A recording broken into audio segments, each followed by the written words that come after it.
Alors avec beaucoup de vigilance.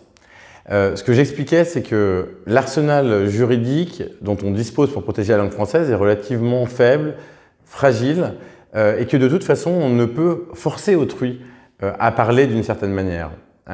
Et donc, quelque part, c'est par son versant positif que l'on peut proposer une sauvegarde de la langue en assurant la promotion d'une langue juste, de bons usages, l'amour de la poésie, l'amour de la littérature, en ne renonçant pas face aux simplificateurs. Ce grand mouvement qui consiste à dire que pour des raisons d'égalité, il faudrait rendre plus évident, plus direct.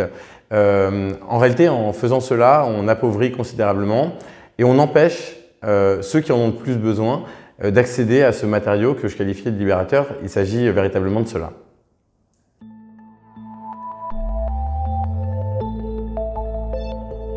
Alors je connais la qualité à la fois des intervenants, du cursus qui est proposé, et là j'ai découvert celui des élèves.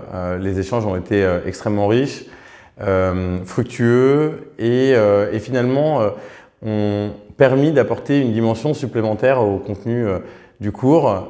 Et puis quelque part, le réarmement intellectuel, c'est une cause qui m'est chère, c'est par l'éducation que l'on constitue un socle de valeurs communes, qu'on affermit notre nation, notre société.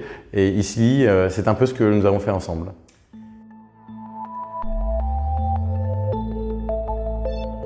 J'ai souhaité transmettre déjà mon amour pour la langue française.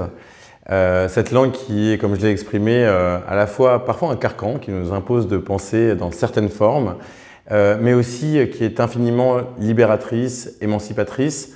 Et aujourd'hui, cette langue, c'est devenu le lieu d'affrontement, le terrain d'affrontement de revendications politiques et militantes. Donc nous avons remis en perspective la manière dont la langue s'est formée au travers du temps et ses enjeux contemporains.